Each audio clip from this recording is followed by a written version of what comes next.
right. Good morning, everybody. Leanne, thank you so much, and thank you everybody from BPAC for having us here. It's always great to get to see everybody, learn a lot, and talk to folks. Today, we're going to be presenting Local Bicycle and Pedestrian Planning Assistance Program through NJDOT. That is the term we will use throughout this presentation, but some of you may know this as Local Technical Assistance. The presenters today will be me. My name is James Clavelli. I'm a principal planner here at NV5.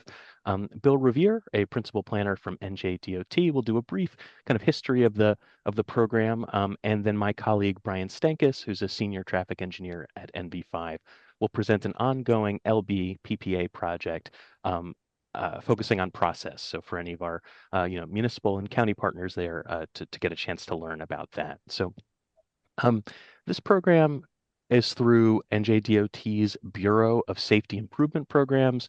You might see the acronym BSIP, and it was formerly the Bureau of Safety Bicycle and Pedestrian Programs, or BSBPP. So if any of these terms are new, you may have seen them under a different guise. So I'm going to go ahead and move on to our next slide. And Bill Revere, if you are available, if you want to jump in and just do a brief overview here. Sure. Thanks, James. I'm Bill Revere. I'm kind of the lead administrator of the program, and it's a really great program, which is why we're talking to you today. It's been in existence over 25 years, as you can see on the slide, and we're up over 130 local studies now. These studies address bicycle and pedestrian safety, access, mobility issues, master plans, circulation elements, complete streets implementation, trail connections, micromobility, safe routes to school, and more. And these planning studies have been used by counties and municipalities to prioritize local projects and apply for design and construction funding through the many study grant programs administered by our Division of Local Aid and Economic Development. It is the recipient's responsibility to follow up on study recommendations. The department's under no obligation to implement or provide funding for future planning, design, or construction of any of the projects proposed in the study. It's strictly a planning study. These applications, they could be submitted at any time.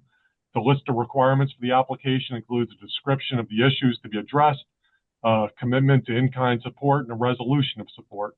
And we do require that studies include a significant public involvement. The studies are performed by pre-qualified on-call bicycle and pedestrian planning consultants under contract with us, such as NV5, who will be speaking with you a little more here. The applications can be submitted by municipalities or counties, and we work with communities once they apply to ensure the application is complete. We're going to learn a little more about some of the specifics of the studies that we've done recently, are kind of the highlights, and then if you have any questions, you'll be able to ask them. So back to you, James. Awesome. Thank you so much, Bill. Appreciate that. And just to give folks an overview of what we'll be talking about for the remainder of the presentation, I will present kind of a more detailed overview, touching on some of what Bill just spoke about in the Local Bicycle and Pedestrian Planning Assistance Program. My colleague Brian Stankus will do an in-depth presentation on the Collingswood School District School Travel Plan, which was funded through this program. And then we want to leave about 10 minutes or so at the end for questions and discussion to hear from all of you. So just it sounds like somebody might have their speaker on, so if you can mute, that would be great.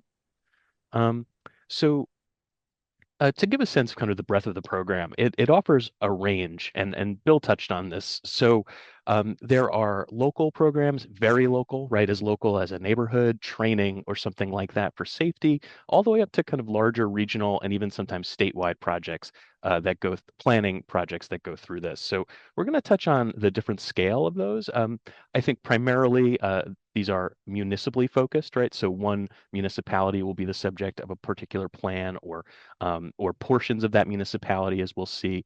And again, the range is municipal bicycle and pedestrian plans, active transportation, Vision Zero and safety plans, studies for specific corridors, and then particular topics, traffic calming, complete streets, things of that nature. So a large kind of range and breadth of project types. All right. And the application, I won't spend too much time on this because Bill did a great kind of review, but we have a link here. You can go ahead and see the program guidelines that NJDOT has publicly available. Shows what application, what the package requires, right? So cover letter, project description, resolution of support, etc. The evaluation project process, and then a much more detailed list of eligible activities. I have like a light set of bullets. They're a bit more descriptive in the guidelines. So if you are interested or your community is interested, please check that out. Okay. So what is the goal of this program? So we, as consultants, will help NJDOT and the partners prepare plans, but what we would like is for these to not sit on the shelf, right? So anyone who's familiar with planning, this is a phrase you will hear often. What we want to do is see these implemented, right? So as Bill said, the program doesn't actually build these, we just plan them, but we do see plenty of examples of them being implemented. And we'll talk through some examples of that and how that happens. But ultimately, if a plan is prepared, we really hope that the end result is that whatever is planned for is built. Okay, so implementation and funding. While we don't fund the building of the projects, they are plenty of the plans have been eligible for TAP or Safe Routes to School funding. So to get actual, real funds to implement real projects. And some of the examples here include a project in Maplewood, Metuchen, Pemberton, Clayton, West Orange, Montclair, and Elk Township. So just to demonstrate a number of different types of communities throughout the state with different populations and densities and contexts. And just to give you some examples of projects that have been completed through this, one is the Vision Zero, the West Orange Vision Zero Action Plan, which was a large Vision Zero safety plan that was done in West Orange and adopted in 2024. So we learned a ton doing this. So NV5 prepared this plan. But importantly, from an implementation standpoint and from kind of understanding the benefit of the program, the plan itself was funded through this program. And then the plan itself was eligible for implementation funds, which have been received by West Orange from the federal government. So these plans do help to receive funding to build projects. Okay. Um, While this is one of our older plans, it is also one of our kind of most impressive ones. So this is the City of Hoboken's Bicycle and Pedestrian Master Plan, which was prepared and funded through the program in 2010. Um, it's one of our great bicycle and pedestrian planning successes. I can say this personally. I grew up in Hudson County. I used to spend a lot of time in Hoboken before 2010. And if you go there now, it looks very, very different. The streets are safer. It's very obvious. Uh, the infrastructure that has been implemented there to make it safer to both bike and to walk. And one of our concepts, this Washington Street Complete Streets redesign, has been implemented as well. And this went on to be a kind of a really popular example. And in fact, the former mayor, Ravinder Bala, was the keynote speaker at a recent NACTO conference as well. So these programs, they have long-lasting impacts and have done quite a bit over time. To touch on another example, so this is the Maplewood uh, bicycle and pedestrian planning assistance. And just to clarify, this is different than a circulation plan element of a master plan. Um, this one focused on four focus corridors, right? So it wasn't necessarily municipal wide, but it focused on specific areas. And for those areas, we did traffic calming design concepts. And this project successfully received TAP and Safe Routes to School funding to help implement. And I'm going to show an example of an implementation that happened through this project. Okay, so at this intersection here at Burnett Avenue, where it meets Lexington Avenue and Tuscan Street, this was considered to be kind of an unsafe corridor. Um, and so what we had done is we designed or planned for adding crosswalks, closing off one of the streets, and making it more walkable. We narrowed our lanes, we added some wider shoulders, and have had some really positive results. And so if you look on this next slide, you can see on the left here, right? It was kind of fairly open. You had this street was open into here, wider lanes. And then you look at what it looks like on the right through this near map aerial. This street has now been closed, so it's still open for pedestrians, right? But a car cannot drive through here, so less access points for motor vehicles. we have narrower lanes, and we have much bigger and brighter crosswalks as well. So this was a project that did get not only planned but built, and has been a very successful example. Okay. And just to see that we also do some of the broader, more regional projects and trail projects. So this is the Delaware River Heritage Trail. So if built, this will include 26 miles, a 26-mile long segment on both sides of the Delaware River, and implemented through smaller scale local projects. So uh, work on the first segment was completed back in 2013, and that 2.8-mile segment links portions of Bordentown Township, Fieldsboro Borough, and Bordentown City via on-road paths and sidewalks with directional and interpretive signage. And a trailhead kiosk as well was constructed on Bordentown Beach at the end of West Park Street in Bordentown. This was done before I joined NV5, but it's nice to know that there are also beaches on the west side of New Jersey too. Another example of a regional trail project is the DVRPC Circuit Trails. The Greater Philadelphia is very proud home of the Circuit Trails, a vast regional network of hundreds of miles of multi-use trails that is growing in size each year. And the Circuit Trails connect local communities and provide endless opportunities for recreating and commuting. I'm sorry, for recreating and commuting. So whether you bike, walk, or run, the point is to just enjoy it. So the goal is ultimately to connect 750 miles of circuit trails, connecting urban, suburban, and rural communities, to be one of and the most densely populated region in the country. And so this is also components of this were worked on through this program as well. Okay. And then to take that scale even larger, portions of the East Coast Greenway, the nation's longest connected bicycling and walking route, components of that were also planned through those program as well. So just to give you a sense of the breadth, we have the hyperlocal, just parts of a community, all the way to helping to connect national trails. Okay, and just to give a sense of some current assignments, just to let you know what we're working on right now, and so you could see again a few more examples. We're going to take a look at 5 of those, and then we're going to do a kind of a more in-depth look at the Borough of Collingswood's Safe Routes to School travel plan. So starting here, so I should actually correct myself. This plan has been completed. This was a training that was held, so there was different components to it. So in a portion of an area in North Bergen in West New York, there were areas that were unfortunately subject to senior pedestrian injuries and fatalities. And so what was funded through this program was the ability for members of our team to do data analysis and a field visit, and then use that as a training for seniors in that neighborhood and in that area, to identify how to safely navigate existing infrastructure, and also made recommendations for using other on-demand transit options as well. So not a plan in the traditional sense, but more of a training with a data analysis and field visit component. Okay. A more traditional planning study, one that's it's nearly complete, is a Clayton planning study. So this is a bicycle and pedestrian improvement study with an economic development component. It focuses on a main corridor in Clayton, and the goal is to make it more safe and attractive for bicyclists and pedestrians, and also to kind of invigorate the local economy and create some more commercial activity there. Okay. We are nearing completion of this Hackensack comprehensive bicycle plan. I think I want to underscore comprehensive. So what we've done here, after kind of a thorough bit of data analysis, field visits, a very, very robust public outreach, a combination of focus groups and pop-up events, and getting to meet honestly tons of really, really cool people throughout the city of Hackensack.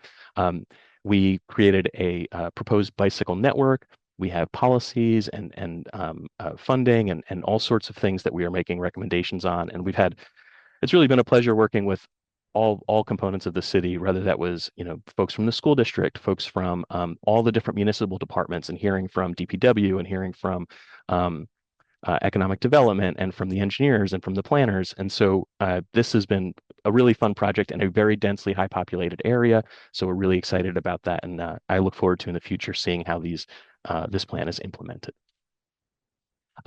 Bill, or I'm sorry, I think Mr. Manzella touched on this earlier in the presentation this morning. We're currently preparing an update to the New Jersey School Zone Design Guide.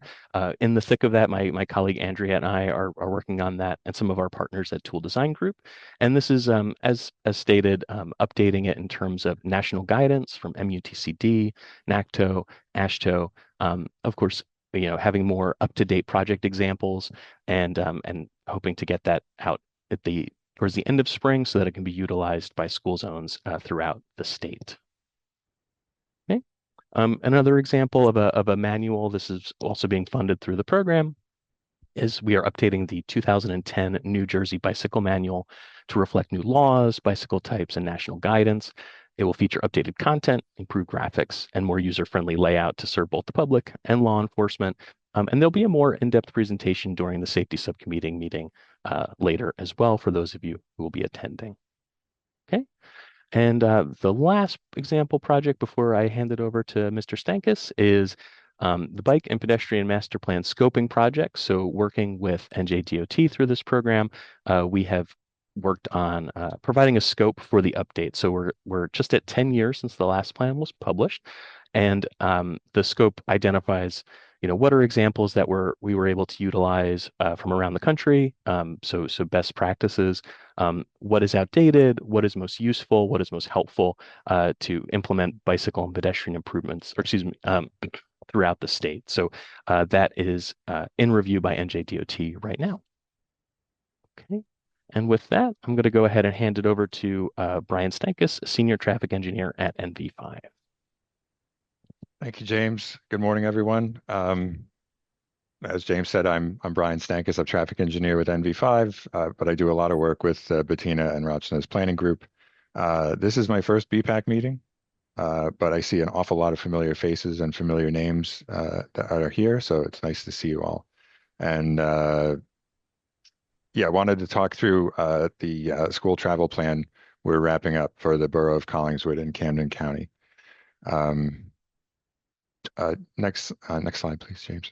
Yeah, some of the partners we work with, obviously we've worked with the borough, the school district, the police department. They were very involved through the project.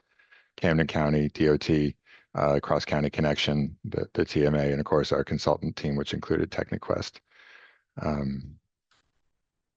Next. Try to flip through these slides here. I ended up leading this task in part because I had some familiarity with Collingswood. In the 90s, I lived in a neighboring town, and I used to ride my bike to Collingswood to get on the train to go to work in Philadelphia. That was a long time ago, but it was nice to be back. So the population of the borough is a little more than 14,000 in a little less than 2 square miles. It's only 5 miles from Philadelphia. The downtown is vibrant and has really looks nice. It's improved a lot since I was there.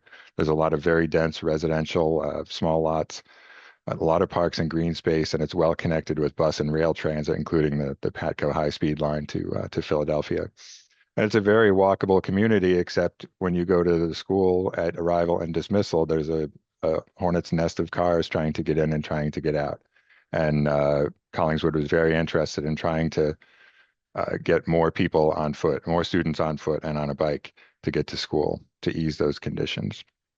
And so they wanted to undertake the school travel plan. Next slide, James. Just some pictures from around town. There's already some good safety infrastructure. The walkable downtown with the ground floor retail, residential above. The Cooper River Park is a major green space nearby. Next slide. So this is the borough, and you can see there are 7 schools, including the high school and the middle school, which are adjacent, and there are a couple preschools that we also looked at. It is hard to be in the borough of Collingswood and be more than third or half a mile from a school. So in general, it should be walkable on paper. And certainly we did see a lot of walking. We did see bikes, but the best way to get rid of some of that chaos, that's the word that Collingswood used, chaos with regard to pick up and drop off, is to get those people out of cars. And so that was the nexus of the study. Next slide, James. So this group is likely aware that a school travel plan is a sort of like a first shot at safety improvements to answer the following questions. Where is walking and biking happening today? Where else would students walk and bike if they could? And then what are the barriers and what improvements could be made to change that? Next slide. And Collingswood's specific goals were, obviously make it safer, make it more comfortable for students to walk and bike. We want students to want to walk and bike to school. We want parents to feel comfortable letting their kids walk and bike to school. That was one of the uh, initiators of the project, is that Collingswood wanted to reduce the minimum age for students to walk and bike to school. And again, we took a shot at trying to do what we could to make things a little smoother with regard to vehicle pickup and drop off.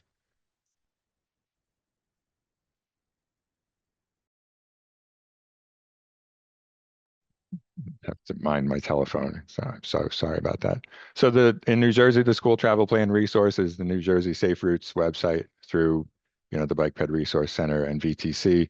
And that website has a number of, a database of completed school travel plans, which are generally performed by the respective TMAs.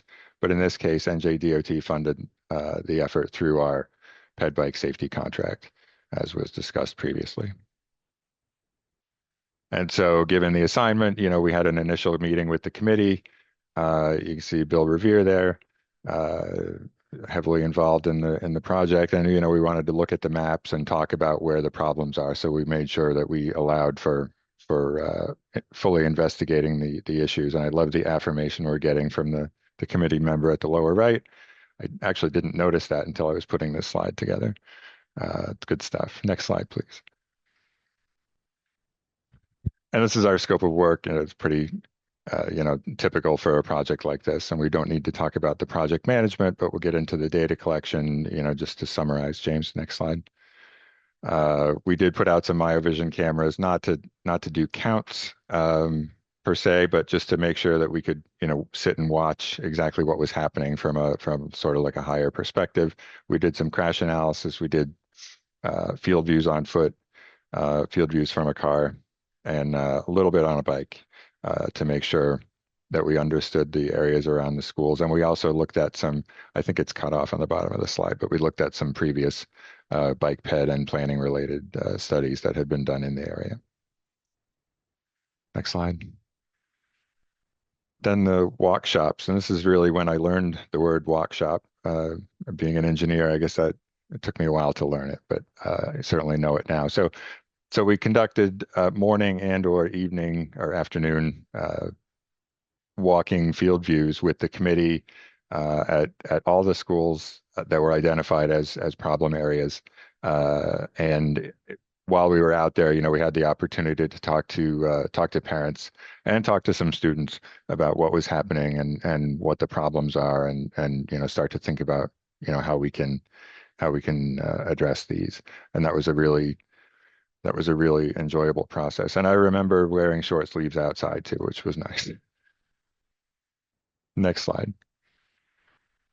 So then we started to, once we had data, once we had the workshops and the public feedback, we started to think about the recommendations along the line of the 5 E's. And I'll just briefly, these are the 5 E's, and we'll briefly look at what they are. And of course, the traffic engineer is first going to start talking about engineering. Next slide, James.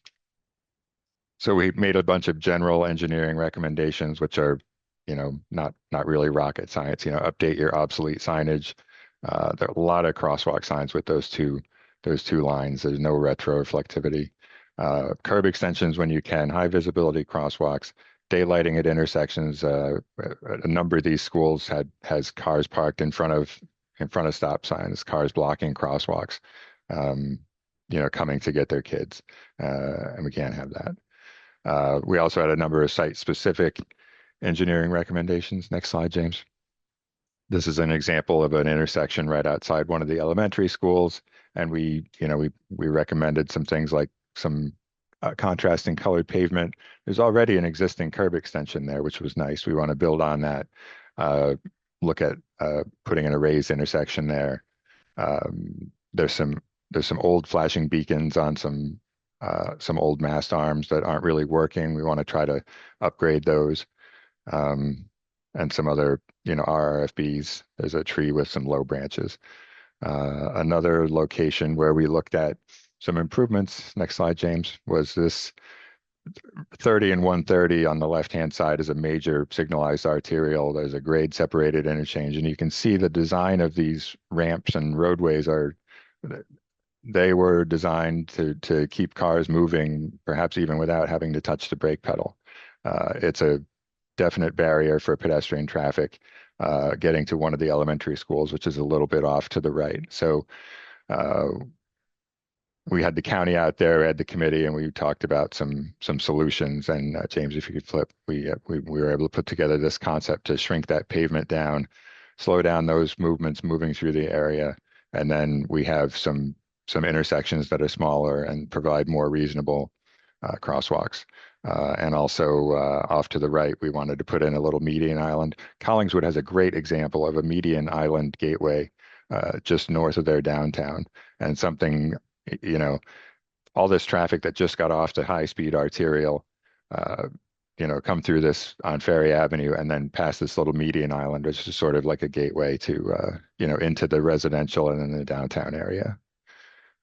Wanted to see that. Yeah, you're good, James. Next slide.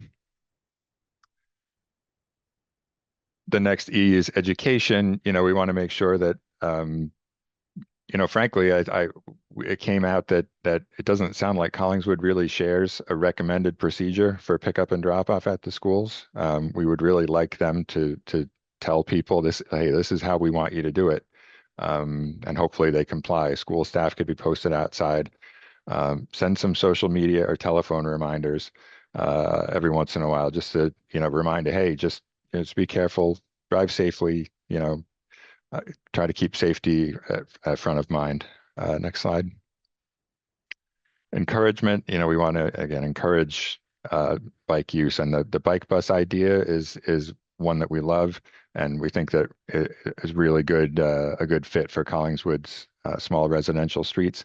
This is a photo from the Montclair program, which is substantial. We understand there's a small informal bike bus happening in the neighboring borough of Oak Lynn, next to Collingswood. Another idea we really liked is the idea of dismissing walking and biking students a few minutes early. Not only is that a powerful incentive to get out of school a few minutes early, but also it'll get those kids off site before you have parent cars trying to exit, others trying to enter, get them out of the way before that chaos and congestion reaches its peak.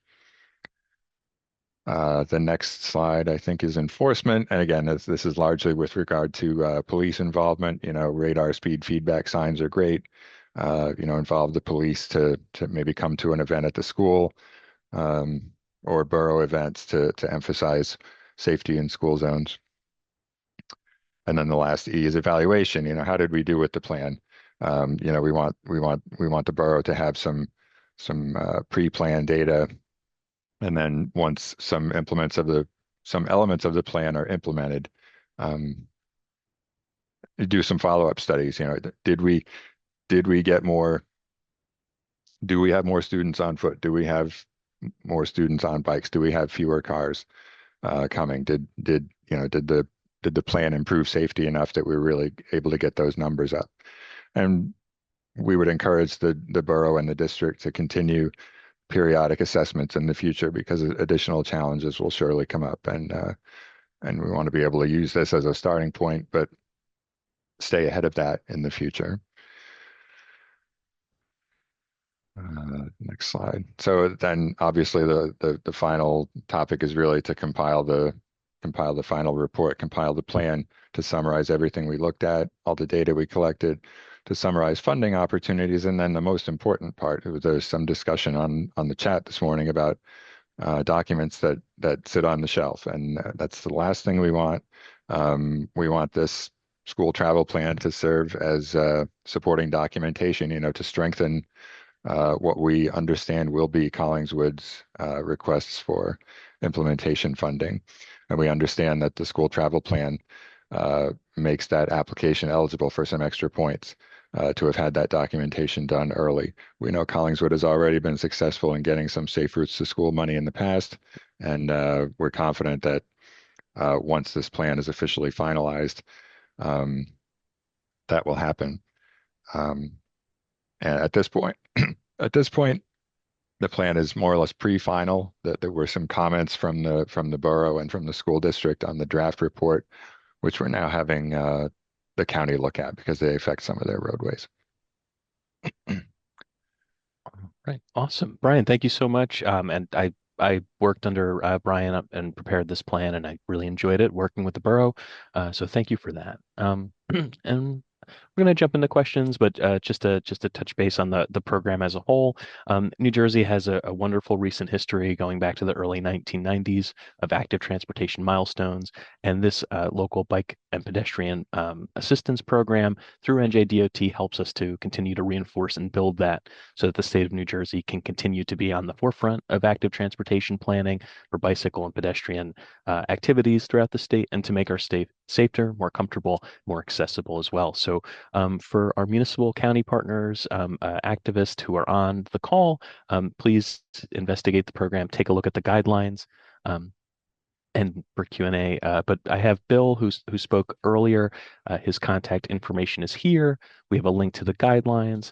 I also put a link to New Jersey's Bicycle and Pedestrian Resource Center so that you can see all the plans that have been prepared. So you can see that it's a range of different towns, communities, municipalities, and regions.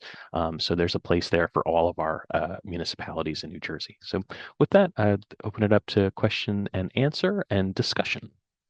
Thanks, James. We have a couple questions in the chat. First is from Trevor Howard from the municipal perspective, specifically for the Collingswood project. When did this project start, and what was the cost to the municipality under this program? I'd say it started about a year ago. We don't get into a cost because it's not a grant program where they're getting a lump of money. They're getting the services of a consultant to put something together. So generally, these projects run, I'd say it takes about a year in general. Is it constructed? No, this is a planning study, Trevor. Okay. Maybe I jumped the gun. I thought this was on the ground, like boots on the ground. No, Pictures look it's a school travel plan. Okay. I'm sorry. Thank you for complimenting the images, though. I do appreciate that, Trevor. All right, thanks, Bill. Another question to you from Keith about the Hackensack project. Pretty long question, but I guess the first part is, when will the plan be finalized and published? Yeah, great question. So we have, and Brashnichet's on this meeting, so please correct me. We have a presentation to council in early March, I believe, and then final adoption of the plan should flow from that. So we are, I would say the draft is pretty much complete, and then it should be adopted sometime just after the council presentation in early March. Great. And Keith also wanted to know, how did quick build designs were incorporated in terms of providing access to transit? It's so the quick build example that stands out that I worked on the most in that plan was the pilot bicycle lane program, which is we put together a program and concepts for pilot areas in various municipal parts of the city with connection to transit in mind. So that's kind of the most direct concept, but the full comprehensive bicycle network is intended to connect, residents to transit. So so the quick build is through the pilot bike lanes, and then the long term is through the more robust bicycle network. And you can actually, to get kind of more info on that specific plan, if you go to the City of Hackensack's website, to the Economic Development Department, there's a link to the plan with a bunch of information there to get some details prior to it being released in the next month or so. All right, thanks, James. And we're behind on time, so just last question. Paul wants to know if there's a way to do a light version of these kind of plans. Well, Paul, I would say a lot of times they're kind of a combination where we'll have you know, easy, medium, and hard as far as the recommendations. And we're always looking for those quick, low-cost solutions like, you know, paint, signage, that sort of thing, etc. And then maybe it gets more ambitious, a long-term vision down the line. So hopefully we always include some quick things in the beginning. Thank you.